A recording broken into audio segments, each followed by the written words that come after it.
Daniel 6. It pleased Darius to appoint 120 satraps to rule throughout the kingdom, with 3 administrators over them, one of whom was Daniel. The satraps were made accountable to them so that the king might not suffer loss. Now Daniel so distinguished himself among the administrators and the satraps by his exceptional qualities that the king planned to set him over the whole kingdom. At this, the administrators and satraps tried to find grounds for charges against Daniel in his conduct of government affairs, but they were unable to do so. They could find no corruption in him, because he was trustworthy and neither corrupt nor negligent. Finally, these men said, "We will never find any basis for charges against this man Daniel unless it has something to do with the law of his God." So the administrators and the satraps went as a group to the king and said, "O King Darius, live forever." The royal administrators, prefects, satraps, advisors, and governors have all agreed that the king should issue an edict and enforce the decree that anyone who prays to any god or man during the next 30 days, except to you, O king, shall be thrown into the lion's den.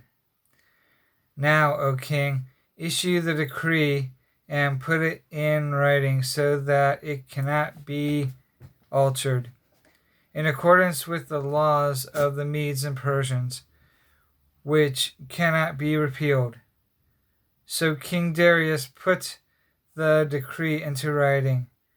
Now when Daniel learned that the decree had been published, he went home to his upstairs room where the windows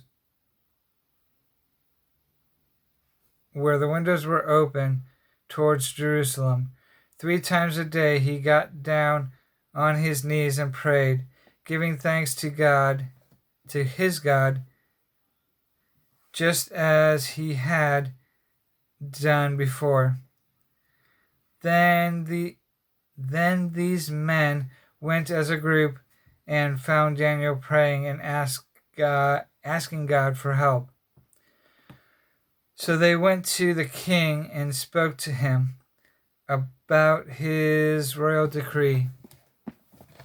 "Did you not publish a decree that during the next 30 days, anyone who prays to any god or man except you, O king, would be thrown into the lion's den?" The king answered, "The decree stands, in accordance with the laws of the Medes and the Persians, which cannot be repealed." Then they said to the king, "Daniel, who is one of the exiles from Judah, pays no attention to you, O king, or to the decree you have put in writing. He still prays 3 times a day." When the king heard this, he was greatly distressed. He was determined to rescue Daniel and made every effort until sundown the same night. To save him. Then the men went as a group to the king and said to him, Remember, O king, that according to the law of the Medes and Persians, no decree or edict that the king issues can be changed. So the king gave the order, and he brought Daniel and threw him into the lion's den. The king said to Daniel, "May your God, whom you serve, continually rescue you." A stone was brought and placed over the mouth of the cave, and the king sealed it with his own signet ring and with the rings of the nobles, so that Daniel's situation might not be changed. Then the king returned to his place and spent the night without eating and without any entertainment being brought to him, and he could not sleep. At the first light of dawn, the king got up and hurried to the lion's den. When he came near the den, he called to Daniel in anguished voice, "Daniel, servant of the living God, has your God, whom you serve continually, been able to rescue you from the lions?" Daniel answered, "O king, live forever. My God sent his angel, and he shut the mouths of the lions.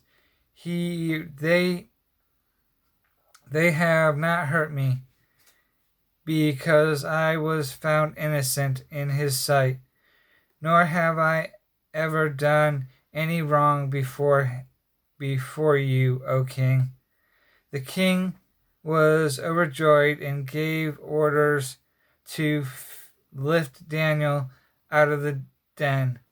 And when Daniel was lifted from the den, no wound was found on him, because he had trusted in his God. At the king's